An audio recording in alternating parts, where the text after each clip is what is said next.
and objects. Anybody with a weakened body immunity has a greater risk of contracting coronavirus disease.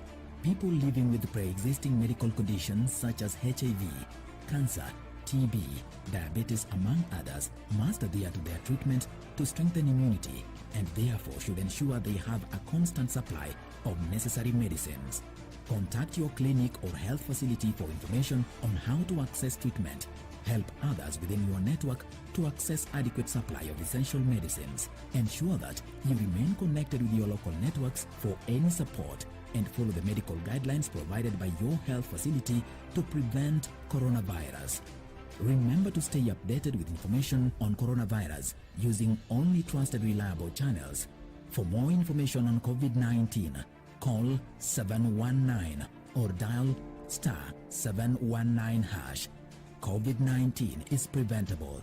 Protect yourself, your family, and the community. This message has been brought to you by the government of Kenya and its partners. On the next episode of Ashoka. A relationship is a two-way street. It does sever. You might have severed our relationship. I had not broken. He will never return in our lives. You started being upset with your father only after his arrival. I am just a servant. He's getting some rest.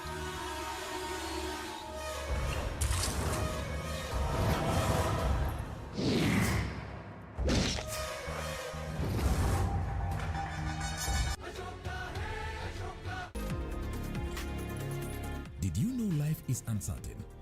Do not leave anything to chance. Protect the financial needs of your family in case you die or lose income due to terminal or critical illness. Take up a life insurance policy today to protect the financial future of your loved ones. Now you know. IRA, promoting insurance, protecting the insured.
Good evening.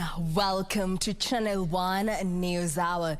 It is the 5th day of May 2021 and we're glad to have you here on News Hour. Well, we have so much in store for you. For now, we'll take a look at the highlights. Tulifurahishwa zaidi na uamuzi wenu wa kuanza kutumia lugha ya Kiswahili ndani ya bunge. Na enjoy kile Kiswahili kile. Tanzania's Suluhu becomes the second president to address the Kenyan parliament, vowing a new beginning. This variant has been picked in Kenya, and because of global connectivity, it is just a question of time. You cannot be able to put barriers to prevent a virus from accessing your territory. This is quite scary.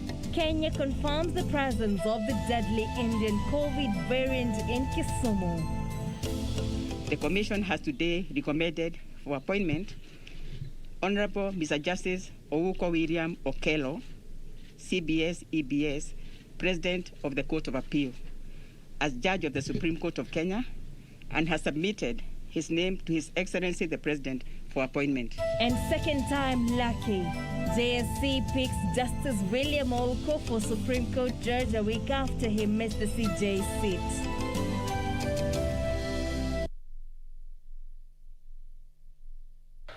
Welcome to the broadcast. My name is Jacky Wambiru. Sign language interpreter is Lensa Odinga. Now, to kick us off, Tanzanian President Suluhu has called on Kenyan Parliament to support the revival of economic cooperation between Kenya and Tanzania. Addressing a joint sitting of Parliament as she concluded her tour of Kenya, President Suluhu said East Africa regional integration was not optional as the member states were conjoined in all aspects. While Kevin Ashira kicks off our bulletin with this report. Tanzania President Suluhu became the second president from Tanzania to address a joint parliament sitting in Kenya after former President Jakaya Kikwete. President Suluhu taking the opportunity to emphasize on the need to strengthen economic cooperation between Kenya and Tanzania. Uamuzi wangu huu wa kuja Kenya kwa nchi ya kwanza si wa bahati mbaya bali ni wa makusudi. Busara inaelekeza kuwa ukiwa mpangaji mpya kwenye eneo lazima ujitambulishe kwa majirani. Nami kwa sababu ni mpangaji mpya kwenye hizo nafasi, nimeonelea nije kwa majirani kujitambulisha, na nimeanza na jirani wa Kenya ambaye ni jirani ndugu. The Tanzanian head of state described regional integration as mandatory for development as the two nations have a shared history that cannot be erased. Waheshimiwa maspika, waheshimiwa maseneta na wabunge, binafsi huwa nashangazwa sana na wale ambao wanadhani kuwa eti Kenya na Tanzania ni washindani, na hivyo uhusiano wetu unapaswa kuwa wa kuhasimiana na kukamiana. Na washangaa wanaodhani kuwa Kenya peke yake ama Tanzania peke yake inaweza kuendelea bila mwenzake. Mbaya zaidi ni kule kuamini kwao kwamba hilo linawezekana tu mmoja wetu kumwangusha mwenzake. President Suluhu hailing Kenyans for the investment in Tanzania, describing the country as a leading investor in her country. Tanzania President acknowledging Kenya's participation in Tanzania's economy, urged Tanzanian investors not to shy away from Kenya. Hata wanyama pori wetu ni ndugu na ni majirani. Kuna wale wanyama pori wanani wale? Wanakuja kupata mimba Kenya, wanazalia Tanzania.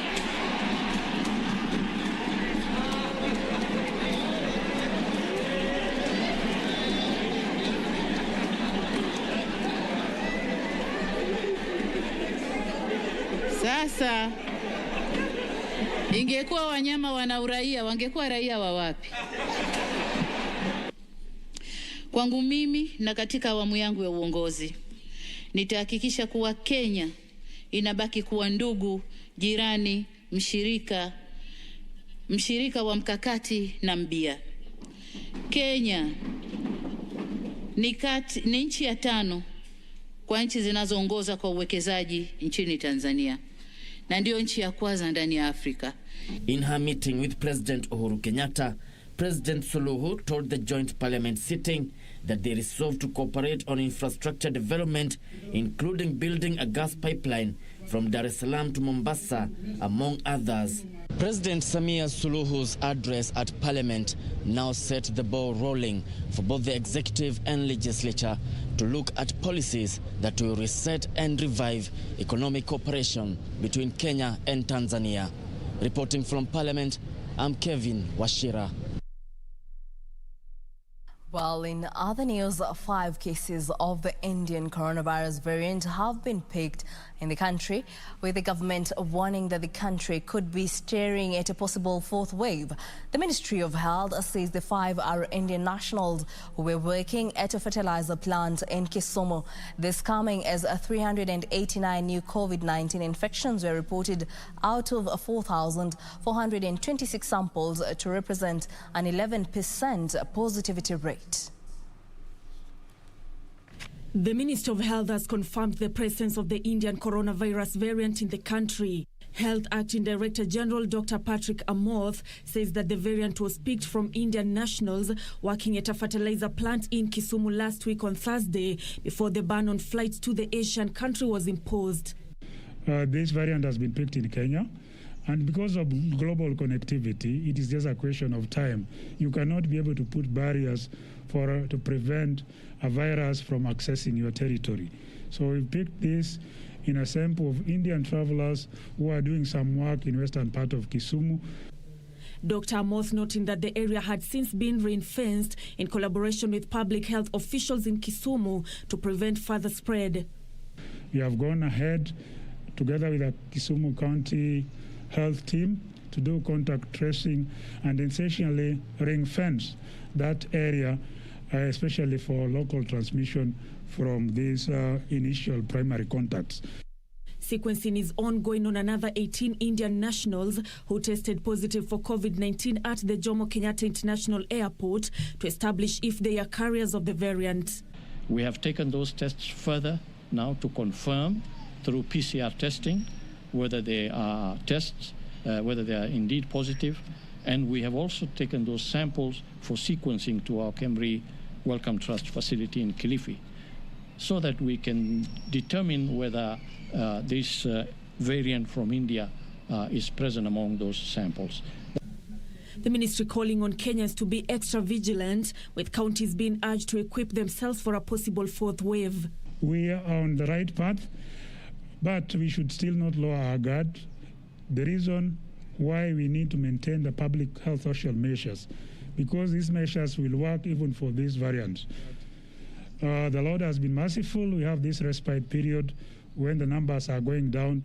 Let's use this opportunity to be able to strengthen our capacity in preparation for a potential wave that will come thereafter. But a statement released by the county government of Kisumu indicates that 8 people, all who had travelled from India recently, have been found to have the Indian variant. According to the county, all 100 people who had come into contact with the 8 at the factory they were working in have been placed under strict quarantine as the situation is being monitored. This coming as the country recorded 489 new COVID-19 infections out of 4,426 samples tested in the last 24 hours, representing an 11% positivity rate. These new cases pushing the coronavirus caseload to 161,393. Over the same period, 20 more deaths were reported, taking the country's death toll to 2,825.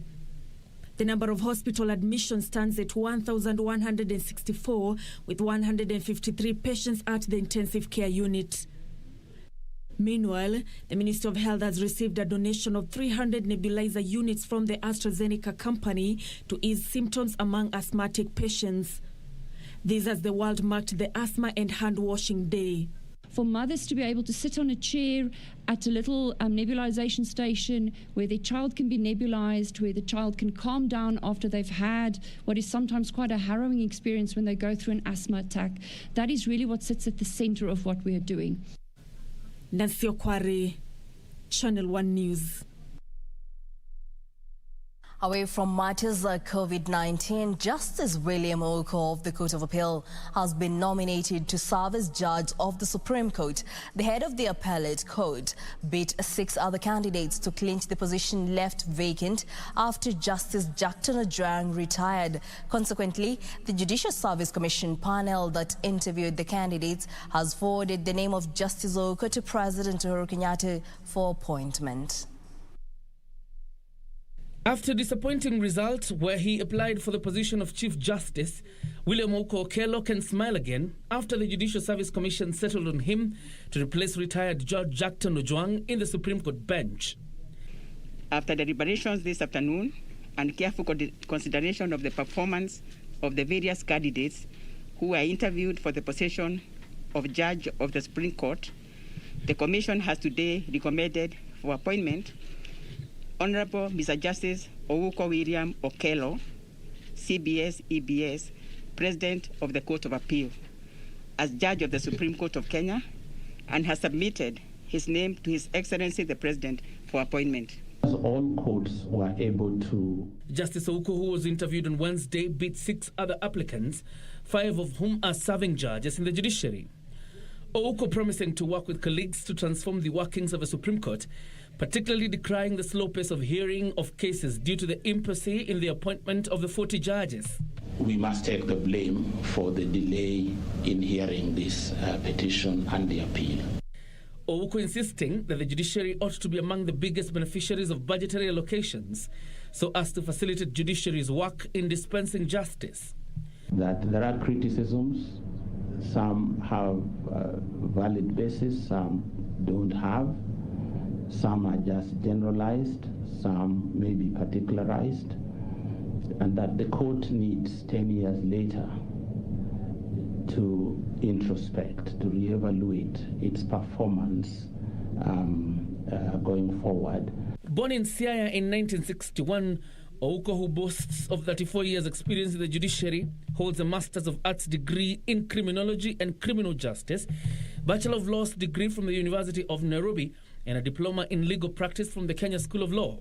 Ouko started off as District Magistrate 2 in 1987, rising to become a Deputy Registrar of the High Court in 1989. Later, in 1997, he was promoted to serve as a Chief Court Administrator of the Judiciary.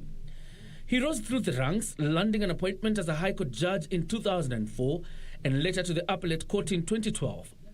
In March 2018, his peers elected him as the head of the Appellate Division, replacing Attorney General Kihara Kariuki. The Judicial Service Commission defended its haste in the process as the interviews concluded Wednesday and the results released the same day. Yeah, the position has been vacant. Still on the same, newly nominated Supreme Court Judge William Ouko had earlier during the interview decried the Mto syndrome, saying it has infiltrated all processes of government appointments. Justice Ouko, who was recently unsuccessful for the Chief Justice position, was facing the recruitment panel yet again, this time for the Judge of the Supreme Court. On Wednesday the 5th, the Judicial Service Commission will wrap up the interviews for the vacant position in the Supreme Court. Justice William Ouko was among the 3 who faced the JSC panel on the last day.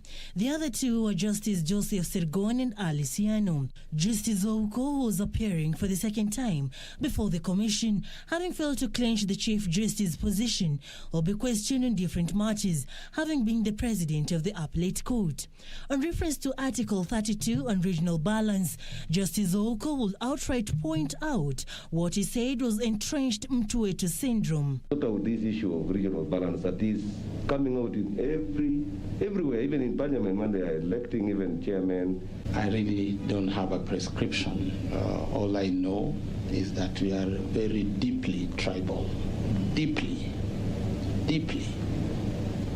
even in this commission, deeply tribal. Being the president of the Court of Appeal, the delay in executing a case involving Martha Karua, Justice Ouko confessed that the court takes responsibility of its delay. We must take the blame for the delay in hearing this petition and the appeal. With the 2022 elections coming up, Justice Ouko will be questioned on his independence in terms of delivering judgments in case of a presidential election petition. Justice Ouko claims to be devoted to only his family, and the law will also be questioned on his perception about corruption. Allegations of corruption and bribery keeps coming up time and again. There has never been any specific case, because then we would be having people before EACC and court. So was the case on the same matter on corruption for the other 2 candidates, Justice Sergon and Alice Yano. We should have methods and ways in which we as a court would put in communication mechanisms. Justice Sergon will come under scrutiny on his judgments in relation to the Constitution. Having not worked in a collegial court, Justice Sergon will be tasked to expound how he'll manage. Would collegiality solve the problem of I come with this kind of baggage and you're not taking me out of it. If we don't agree, we have the general, idea that you can write your separate judgments. Alessiano, who was the last candidate, was also interviewed on the same position. I believe in teamwork. Teamwork is something more or less born with it. Well, as curtains fall after the 3 days interviews in search of the next judge of the Supreme Court, the Judicial Service Commission, to submit a name to the President for the appointment, gazettement and swearing in of the 7th judge of the Supreme Court. For Channel 1 News, I'm Serafina Robbie. Still on COVID-19, the Council of Governors has ordered all businesses and service providers not to serve anyone not wearing a mask. The Council of Governors Chairperson Martin Wambiru says the county governments, through the Joint Intergovernmental Emergency Response Committees, arrived at the decision after noting the concerns of the reckless manner some Kenyans were behaving, even with full knowledge of the devastating effects of the COVID-19 pandemic. Service providers have been warned against attending to Kenyans not wearing masks. The Council of Governors Chairperson Martin Wambiru says the county governments are disturbed with the manner some Kenyans were behaving, even with full knowledge of how the pandemic was raving the nation. As the President retaliated, we are also joining him to urge members of the public to continue exercising strict caution as we are still battling the third wave of the pandemic, which is very lethal. Wambiru also called on the National Treasury to release the 70.2 billion shillings owed to the county governments before the end of the financial year to help the devolved units meet their obligation in the war against the coronavirus. These are compromised response measures towards the COVID-19 pandemic and service delivery to wananchi. We therefore urge the National Treasury to treat this matter with urgency and expedite the release of the funds to counties. The implementation of THS program, we to thank the World Bank for supporting county government through the THS program that seeks to build a progressive, responsive, sustainable healthcare systems. COG says the delay of the funds has greatly hampered and compromised response measures towards COVID-19 pandemic and service delivery to wananchi. As part of fighting the pandemic, county governments will now be conducting testing in border points to stem the spread of the virus and want the Ministry of Health to expedite the provision of the testing kits so as to upscale the testing of COVID-19 in the borders. Despite of lack of adequate testing kits, county governments have ensured that testing at border points is undertaken. This week, 660 tests have been conducted in Namanga, Kajiado. The Council of Governors, in the meantime, wants the Ministry of Health to fast-track the release of the pending products for HIV and AIDS currently stuck at the Mombasa port. County governments will work to ensure that services will be delivered promptly to persons living with HIV, AIDS, and affected by tuberculosis and malaria through healthcare workers. Timothy Kipnusu, Channel 1 News. Isiolo Governor Mohamed Kute is calling on the national security agencies and elected leaders from neighboring Garissa and Samburu counties to move with speed and convene peace meetings to avoid further bloodshed. The call following fresh clashes pitting pastoralists from Isiolo against their Garissa counterparts. The renewed clashes between pastoralist communities from Isiolo South and their Ladgero counterparts in Garissa County left 2 people dead and others nursing gunshot wounds. The fresh attacks that happened in Kura village, Garbatula sub-county, coming barely 3 weeks after another attack at Kambi Samaki claimed 5 lives. The incident, according to Isiolo Governor Mohamed Kuti, has now become the norm with far-reaching consequences to residents. Hata kama tunasema ni vita katikati ya Garissa na Isiolo, pahali vita inatendeka si Garissa, pahali vita inatendeka ni Isiolo. Watu wenzetu wanakuja ndani ya kaunti yetu na kutupiga. Vita baina ya Samburu na Isiolo, hizo vifo hazitokei kule Samburu, vifo hizo zinatokea hapa Isiolo. Kwa hivyo ni muhimu serikali ijue ya kwamba maafa yote yanatokea ndani ya sehemu ya kaunti ya Isiolo. The governor added that the clashes are border-based by bandits looking to scare away locals from the ancestral grazing land. Viongozi lazima sasa tuamuke na tuanze kutafutana, viongozi ya Garissa, viongozi wa Isiolo na viongozi wa Samburu, tuanze kutafutana na kutafuta suluhu. The governor called for intervention from both levels of government and appealed to county leaders and affected areas to hold peace meetings as soon as possible. Watu wanataka kuchukua sehemu fulani ya hii kaunti. Hasa hii mambo ya boda ya Garissa na Isiolo lazima ichunguzwe na tulete hii suluhu kwa haraka sana. Boda inajulikana, boda ya Garissa na Isiolo inajulikana. Haijawahi badilika, ni provincial border. The injured are currently admitted in Isiolo County Referral Hospital and Al Falah Medical Center. Yusufar, Channel 1 News. Well, that report by Yusufar brings us to our fast break. But before we take that break, let's take a look at comments coming in on our Facebook page. Dalvin Vinda, you say you are watching from Kakamega. Kevin Okanya, you're watching us from Islay. Mungoma Charles, you're watching us from Kilifi County. Michael Ngosa, you're watching us from Lusaka, Zambia. Well, thank you for keeping it Channel 1. Let's take that break.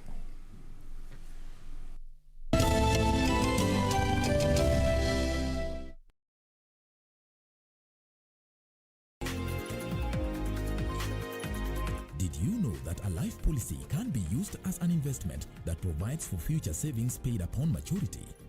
Now you know. IRA, promoting insurance, protecting the insured. Je, umeomoka? Kama hujaomoka kwenye QuickBay ndio mambo yote. Hapa tuko na fridge, kodi yake ni CM. Tuko na gas cooker, kodi yake ni CK. Tuko na TV, kodi yake ni TV. Tuko na simu aina ya Samsung ni SM ama Oppo ni Oppo. My friend, mahali popote unanitizama, eka hizo kodi zake kisha utume kwa 4032353. 4032353. Alafu utakuwa unaomoka na hizi bidhaa. Kumbuka kwenye QuickBay ni bidhaa bora zaidi kwa bei ya chini kwa chini. We believe in one God, the Father, the Almighty, maker of heaven and earth and all that is seen and unseen. We believe in one Lord, Jesus Christ, the only Son of God, eternally begotten of the Father, God from God, light from light, true God from true God, begotten, not made, one in being with the Father. Through him all things were made, for us men and for our salvation. Ili kupata skiza tune hiyo ya Nissan Creed, bonyeza *811 *961#. Bonyeza *811 *961#. Next on. Kwanza kisha tukamwone wako. Ameshafika tayari? Hata mimi nishafika na ngoja mtoto amshwe. Hapa naona kidogo tumechanganyana kaka. Hapa ndio kwangu. Unasikia bwana? Hapa. Saumu. Uolewi wewe? Kwa hivyo ulisikia sababu sijaolewa nitolewa na kijitakataka chochote kitakachokuja, si ndio? Huyu nani huyu? Huyu Baba mtoto. Umesema nini wewe? Huyu ni baba mtoto huyu. Wewe ni wako. Eti unasema nini wewe? Tonight on KBC Channel 1. No, that is all. Protect your life if you wanna know. Them kind of loving you, no Selena Sharp. Yeah, are you the man and your style?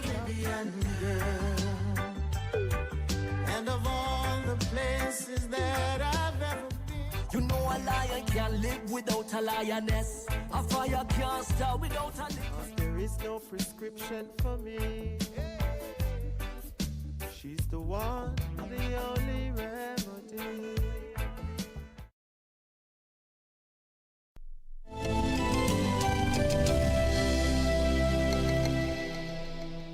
Welcome back. Now let's proceed.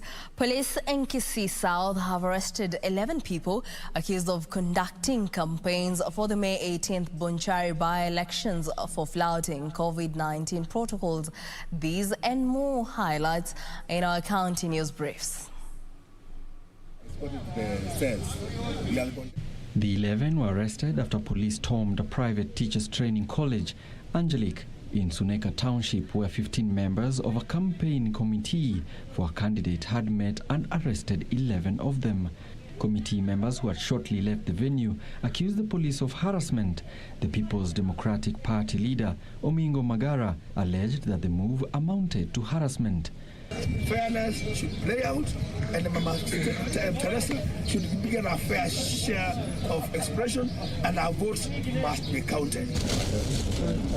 Meanwhile, judicial officials in Embu law courts have destroyed bang worth 4 million shillings in an incinerator at Tenry Hospital in Embu town. The bang hole, which was set ablaze, had been recovered from 2 suspects in Embu town in February. Tuko na bangi hapa ambayo imetolewa kama exhibit kotini, na sheria inasema exhibit kama hii iharibiwe beyond retrieval, ina maana ambayo haiwezi kupatikana tena. Elsewhere, Kisii County has stepped up efforts to attract more of its residents into fish farming to boost aquaculture business in the devolved unit under the Aquaculture Business Development Program. According to the County Agricultural Executive Committee member, Esman Onsarigo, already several farmers in the villages across the county have warmed up to the idea of fish farming. We are targeting to move around 500 farmers who are in level 2 to level 3, where they now start various ventures within the value chain and also supplying more fish to the outside market. Meanwhile, due to climate change effects which have brought global warming in most parts of Ukambani, an environmentalist and climate change activist, Francis Kaviso, has started a campaign of planting 1 million trees to counter the challenge in the most affected parts of Kitui County. So far, he has planted over 45,000 trees within the Kitui West Sub-County since 2019 through his CBO with the Trees organization. We always welcome anyone who wants to partner with us. For us now to achieve the 1 million campaign by 2023, we need more partners. We need more people to come and energize us. And grief engulfed Shimulatewa village in Lodwar after a body of a woman was found hanging on a tree. The 56-year-old woman was said to have been sickly and had gone to visit her son-in-law before she died. Kama mtu ako na stress mingi ama mafikira mingi ambayo ni mbaya, ni mzuri kuweza kuwasiliana na jamii na waweza kuelezea shida zako kuliko kuchukua maisha yako, ambayo pia unaweza pata msaada kutoka kwa watu ambao wanaelewa maneno ya stress ambayo watakusaidia ili uendelee kuishi maisha yako. Finally, a section of Nyandarua County Assembly MCAs have vowed to continue locking out embattled County Assembly Speaker Ndegwa Wahome. The MCAs claim they no longer have faith in Wahome and they are ready to impeach him again. Wahome ni wakili na anajua sheria, aweze kutafsiri sheria ipasavyo, na kama vilivyo nimesema ya kwamba kwa 172B iko very clear. Hiyo maneno ingine anasema koti iko hapo itaweza kutafsiri hiyo maneno ingine, lakini hatutamruhusu kuingilia usalama, kuingilia utenda kazi ama kusubua hawa wajumbe na kwa ujumla bunge la Nyandarua. Former US President Donald Trump's ban from Facebook and Instagram has been upheld by Facebook's oversight board. The board has, however, criticized the permanent nature of the ban, saying it is beyond the scope of Facebook's normal penalties. The board has, to that effect, ordered Facebook to review the decision and justify a proportionate response that is applied to everyone, including ordinary users. The former U.S. president was banned from both sites in January following the Capitol Hill riots. The oversight board said the initial decision to permanently suspend Trump was indeterminate and standardless, and that the correct response should be consistent with the rules that are applied to other users of its platform. Facebook must respond within 6 months, it said. Facebook said it would consider the board's decision and determine an action that is clear and proportionate. Meanwhile, Seychelles, which has fully vaccinated over 60% of its population against COVID-19, is bringing back restrictions amid a rise in cases. The archipelago of nearly 100,000 people recorded close to 500 new cases in 3 days to May 1st and has about 1,000 active cases. A third of the active cases involve people who had 2 vaccine doses, the country's news agency said. The rest had either had a single dose or were yet to receive the jab. Schools are being closed and sport activities cancelled for 2 weeks. Bars, restaurants and shops are to close early and some gatherings have been banned. Elsewhere, a deadline for Israel Prime Minister Benjamin Netanyahu to form a new government has expired, putting his political future in question. President Reuven Rivlin may now ask a rival to try to assemble a coalition. Yair Lapid, leader of the centrist Yesh Atid party, and Naftali Bennett, head of the right-wing Yamina party, spoke to Rivlin on Wednesday morning, but there remains a risk of the country having to hold a general election for the 5th time in only 2 years.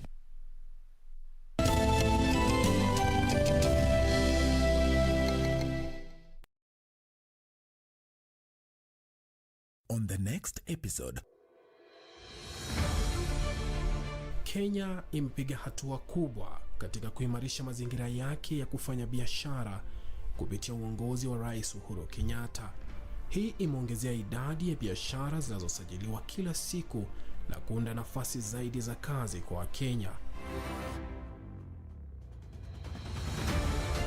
Wiki hii kwenye Project 254, vitu kama KRA, kutafuta license, kuregister kampuni yako, ni vitu unaweza fanya saizi kwa simu. Hiyo imesaidia sana. Sasa with iTax, kila mfanyikazi anaweza kufanya returns zake, na kuna hata kuna video ambazo zimetolewa vile unaweza kufill your returns. Unaenda tu kwa eCitizen, unaenda kwa category ya business registration, and then now you fill in the forms. Alhamisi saa 2:30 jioni kwenye runinga ya KBC Channel 1.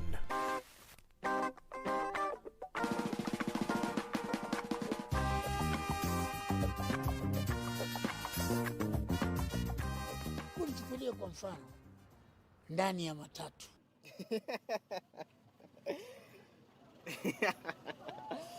Unajua Saturday haiandikangi hivyo.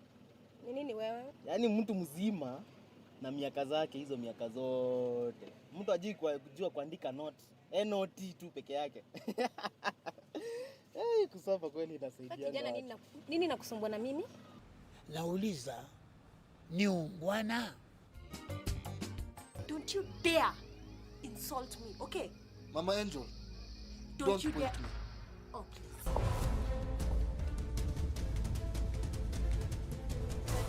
Let the dead bury. They are dead, right?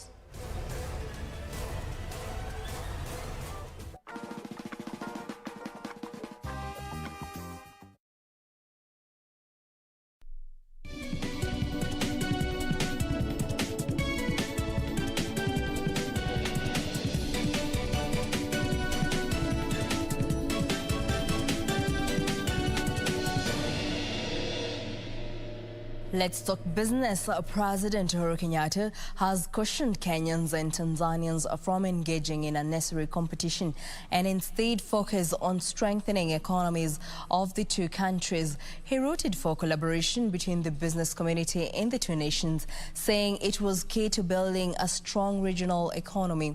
The president spoke during a meeting where he and his Tanzanian counterpart, Suluhu, were hosted by the Kenya Private Sector Alliance at Nairobi Serena Hotel. Tusimame kwa heshima tumkaribishe Mheshimiwa Uhuru Kenyatta, Rais wa Jamhuri ya Kenya, na Mheshimiwa Suluhu Hassan, Rais wa Jamhuri ya Muungano wa Tanzania. President Uhuru Kenyatta and his Tanzanian counterpart Suluhu have pledged to explore all avenues to boost trade between the two countries. According to the head of state, there's a lot of untapped potential between the two nations, and the business sector needs to explore unique opportunities in Kenya and Tanzania. Tukiingia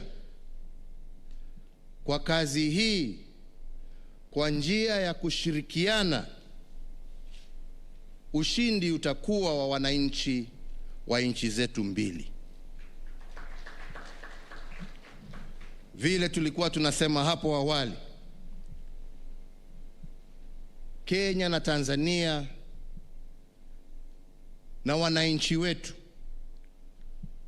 wakijiona kama mandugu ambao wanashirikiana badala ya kushindana, sisi wote tutashinda. My government is more than ready to serve as a bridge for paving the way for a cooperation between our two business communities from our two countries. And to cement this collaboration, we propose the establishment of a joint business council that will promote Kenya and Tanzania bilateral business relations. We, as your assistants, we are ready to take your agenda forward to ensure that we increase business, trade, investment, and of course, political engagement between our two countries. We must continue to connect our physical infrastructure and make it easier for our trucks, ships, and aircrafts to move. We must encourage digitization, making it easier and cheaper to communicate digitally across borders while protecting the integrity of the data. The president also urged investors from the two nations to invest more in manufacturing to deal with the issue of unemployment in East Africa. I believe we have a common desire to promote and support the business community, an objective that is reflected in the theme of this forum, promoting trade and tourism and investment between Kenya and Tanzania within the East African Community Customs Union framework. President Samia Suluhu exuded confidence that the improved relations between Kenya and Tanzania will ease the ease of doing business by ensuring that the private sector seizes opportunities in the Africa Continental Trade-Free Area. Business-to-business interactions provides an avenue for companies to exploit areas of interest and forge cooperation for mutual benefit. Aspirations of many business people is to make profit, while at the very heart of it, such partnership should create jobs to boost up the socio-economic well-being of our people. 58 billion shillings worth of trade took place in 2020, and the two countries hope to double the digits in the next 5 years by addressing challenges in the trade regime. The hallmark of the bilateral talks between Kenya and Tanzania is expected to accelerate matters trade, especially after the two presidents pledged political goodwill into facilitating trade between the two countries. Reporting for Channel 1 News, I'm Gladys Mungai. In other news, President Uhuru Kenyatta has given the Ministries of Transport and Health 2 weeks to address the crippling traffic congestion at the Holili border between Kenya and Tanzania. The president has also directed the Ministry of Agriculture to address the issue of maize imports from Tanzania that has led to a major pile-up of maize at the Holili border. Hundreds of trucks have piled up at the Kenya-Tanzania border following the move by the Ministry of Agriculture to ban imports of maize from Tanzania and Uganda last month. Officials from the ministry say maize being imported contain high level of aflatoxin and is harmful. The ministry issued strict guidelines and increased surveillance at the border to curb entry of maize with aflatoxin, saying only traders that have the certificate of conformity indicating the levels of aflatoxin will be given the entry pass. This has caused a huge traffic snarl-up at the Holili border as trucks from neighboring countries try to gain access. The situation has been worsened by the requirement for truck drivers to obtain a certificate from the Ministry of Health confirming they are COVID-free. President Uhuru Kenyatta has today directed the Ministry of Transport and Health to address the crippling traffic congestion at the Holili border between Kenya and Tanzania. Ni mawaziri ambao wanahusika, mwende mutatue ile jam ambayo iko kule Taveta Holili, ambayo iko pale Namanga, magari iweze kutembea. Kama ni certificate za COVID na nini, jameni mawaziri wa afya wakae, wajue vile wanaweza kufanya. Certificate ikiwa issued Tanzania, kama mtu amekuwa checked Tanzania, basi hiyo certificate iwe sawa kwa aingie Kenya, na vice versa, ndio watu wafanye biashara zao. The president has also given the Ministry of Agriculture 2 weeks to address the issue of maize imports from Tanzania that has led to a major pile-up of maize at the Holili border. Waziri, mimi nakupatia wiki mbili yote iwe imefunguliwa na hiyo maneno ishe. Data from the Ministry of Agriculture indicate a drop of 73% in the volume of Kenya's maize imported in March. The decline is likely to have a ripple effect on the price of unga, which is retailing at more than 110 shillings, causing a serious public uproar.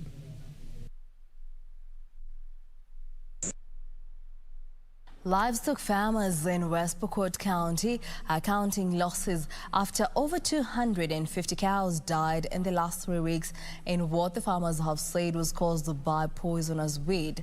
Preliminary reports by the county of West Pokot indicate that the cows consumed the poisonous weed due to the prevailing drought that has decimated pasture in the expansive county.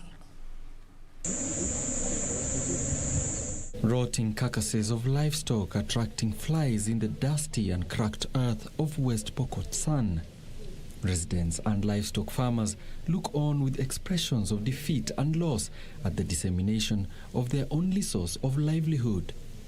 In West Pokot, livestock farming is an important economic activity, now facing a bleak future. So far, my neighbors have also lost. We are over 24 people who have lost their cows. But I'm the most affected person. So far, I've lost over 34 cows, and most of them were just pregnant cows. So, in fact, this weed is just the weed which is a foreign weed. The weed in question, Xanthium strumarium, with stout stems, green, brownish or reddish-brown in color, often red-spotted, that are rough and hairy, invades farmlands, roadsides, wastelands, riverbanks and overgrazed pasturelands. The county government of West Pokot now warning livestock owners on the risks of overgrazing. Sasa pia ni kuhimiza wakulima. Kuanzia sasa hivi tunaenda kuweka mikakati kuhakikisha kwamba tunajulisha wakulima wote wa kaunti ya West Pokot. Na sio kaunti ya West Pokot peke yake. Officials say animals tend to feed on the plant when they are left to graze alone due to lack of alternatives. Currently, the plant has spread covering 6,000 hectares of land, equivalent to an eighth of the total area of West Pokot County. Eradicating this weed, maybe by plucking or mowing the area, and also use of herbicides to control the weed, maybe for 3 or 4 years. Farmers are now calling on the county government and the national government to help in restocking, help revive their economic prospects. In Kenya, the plant has been recorded in Samburu, Nairobi and Bungoma, Kakamega, Kisumu, Kisii counties, as well as Tsavo and Meru National Parks. Alan Auko, Channel 1 Business. Regional insurance giant Jubilee Holdings will now be renamed Jubilee Alliance after German insurance behemoth Alliance completed the takeover. The Kenyan-based underwriter now Alliance has acquired a 66% stake in Jubilee Holdings General Insurance, giving it a majority stake. According to regulatory filings, Jubilee Holdings will now control 34% stake in Jubilee Alliance. Allianz, one of the world's leading insurers and asset managers, has become the majority shareholder in Jubilee General Insurance Limited in Kenya. This follows the acquisition of a 66% stake, with the Jubilee Holdings retaining 34% of the shareholding. Allianz Africa Chief Executive Officer Conrad expects the transaction to provide leverage for the pair to expand the general insurance business class in the region. I think the first thing is we are bringing the technological and digital skills that we need in this day and age in insurance. We've agreed that we will come together in the general insurance business. Last year, the global underwriter Allianz agreed to acquire the majority shareholding in general insurance business operations of Jubilee Holding in Kenya, Uganda, Tanzania, Burundi and Mauritius. Jubilee Holding Chairman Nizal Juma says a strategic partnership with Allianz will support Jubilee's goal to increase insurance awareness and accessibility across East Africa by providing innovative, affordable insurance products. The penetration of insurance is only 2%. And when you average across East Africa, it is probably less than 1%. Now, we all have a responsibility as a people of Kenya, as a people of East Africa, to ensure that we grow this. The two companies of Allianz in Kenya, Allianz Insurance Company of Kenya Limited and Jubilee Allianz Insurance Limited, will continue to operate separately until their operations are consolidated into Jubilee Allianz General Insurance Limited, which is subject to regulatory approval.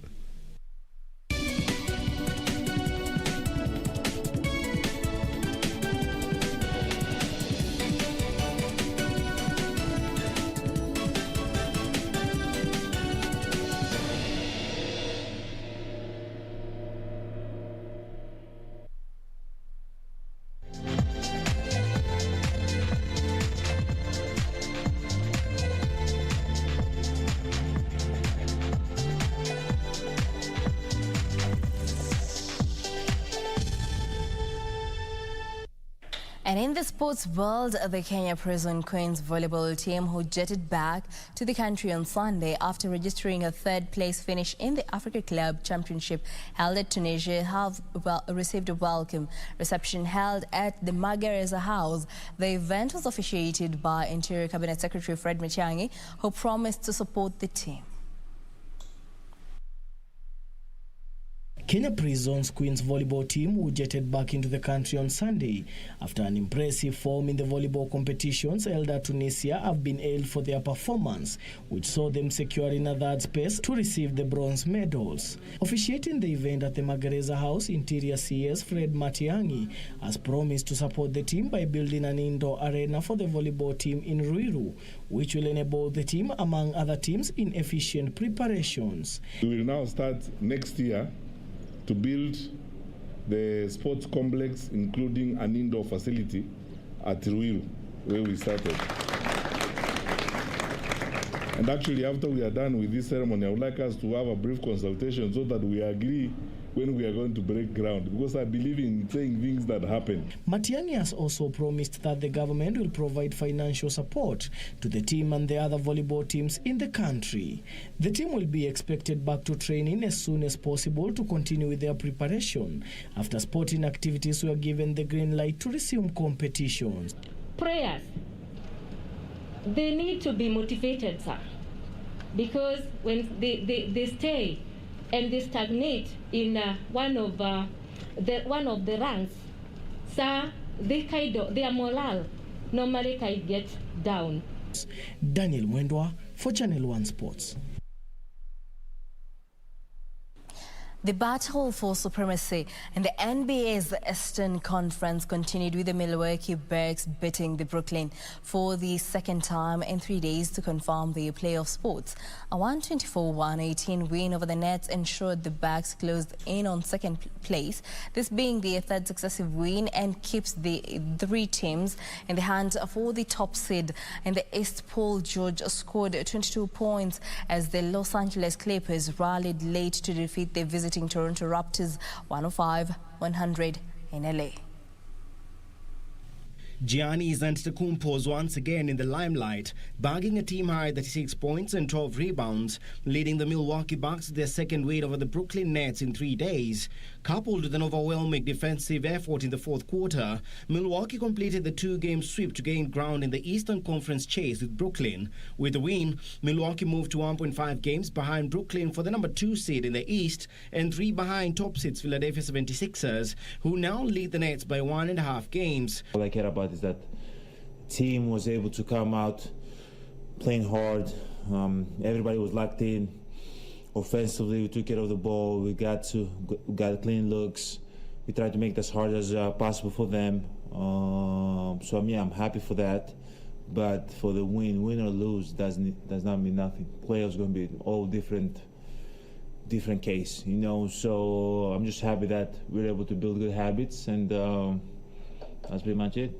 Kyrie Irving scored a game-high 38 points for the Nets, while Kevin Durant finished with 32 points to move past Charles Barkley and move to number 26 on the NBA's all-time scoring list. You know, our gap for our team is that we don't have a common history. You know, we're brand new. Everything's new. We've changed teams more or less a number of times. So we got a gap to make up as far as our understanding of one another.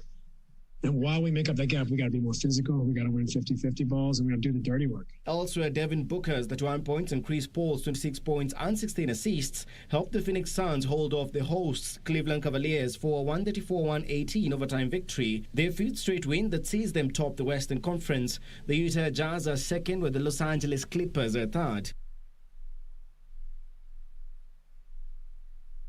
The Kenya national paracycling team is scheduled to participate in the International Paracycling Classic 2021 and UCI Paracycling Road World Cup in Austin, Belgium from 6th to 10th May 2021. Now, the team was supposed to leave on 1st May 2021, but due to a delay in the issuance of visas, only 8 athletes were able to travel at the beginning of the month. The remaining squad, made up only 13 athletes, received their visas on 3rd May and were scheduled to leave yesterday, but only one athlete was able to travel. The last group of the athletes is scheduled to leave the country tonight.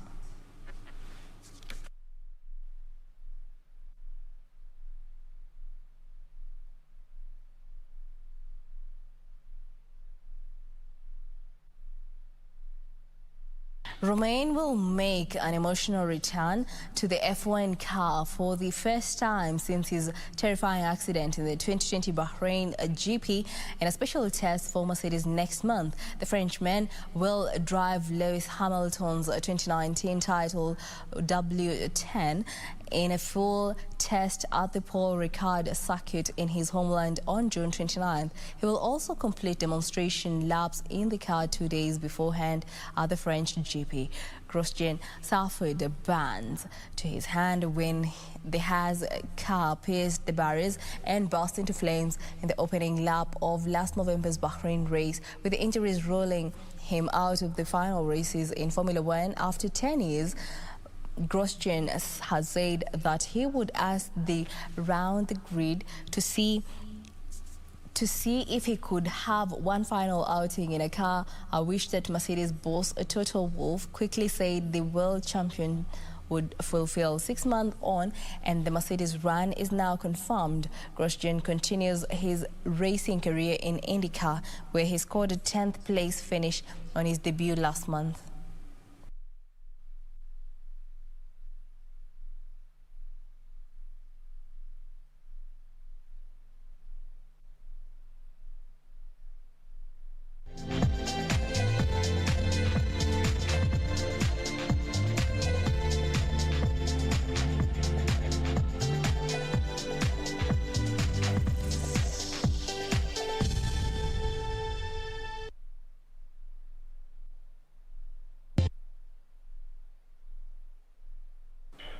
Well, that brings us to the end of our bulletin tonight. Thank you for keeping it a Channel 1 News Hour. For more news, check out our website at kbc.co.ke.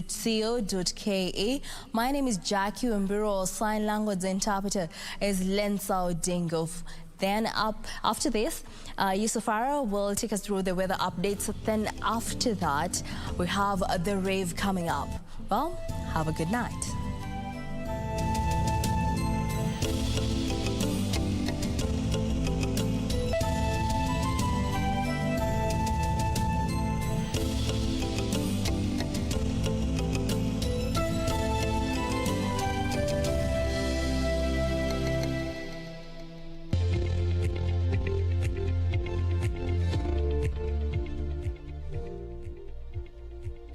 The counties of Kericho and Eldoret are the coldest tonight, with temperatures dropping to 13 degrees Celsius.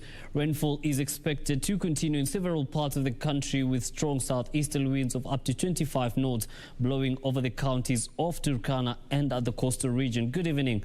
Welcome to your Channel 1 with the update. I go by the name Yusuf Farah. Now, tomorrow morning, the capital city will accept 2 light rains accompanied by partly cloudy conditions and sunny intervals. Areas of Nyeri, Meru and its its environs are the same weather conditions in the morning. Areas of the coastal region, Mombasa, Malindi, Kilifi, Lamu and Kwale wake up to showers in the morning, accompanied by sunny intervals. In the northeastern region, rains in the morning, accompanied by sunny intervals in areas of Lodwar all the way to the Lake Turkana Basin. Rains in the morning, accompanied by sunny intervals. In the afternoon, showers accompanied by thunderstorms in areas of Kisumu, Kitale, Kisii, Kericho, Eldoret and its environs. The same weather conditions experienced in areas of Lodwar and its environs. Showers accompanied by sunny intervals continue to dominate areas of the coastal region. The northeastern region, showers accompanied by sunny intervals as well. In the Lake Turkana Basin and areas bordering Kenya and South Sudan, showers in the afternoon rather, accompanied by sunny intervals. As far as the temperatures are concerned, highs of 34, lows of 25 in Mandera, 36 by 24 in Garissa and the capital city Nairobi, highs of 24 and lows of 16. That's your local weather focus. Many thanks for keeping it Channel 1. I'll see you tomorrow, same time, same place. Until then, do have yourselves a blessed night.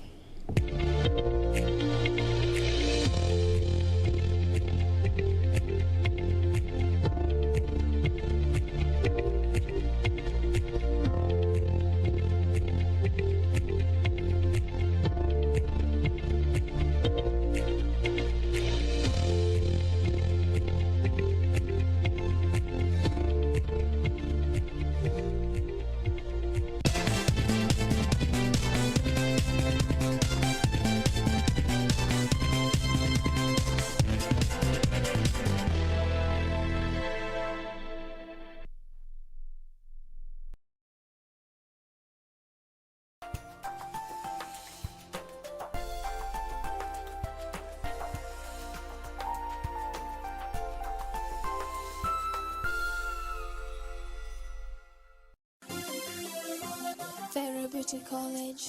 Vera Beauty and Fashion College, with branches in Nairobi, Eldoret, Thika and Meru. Did you know that we are a TVET approved institution?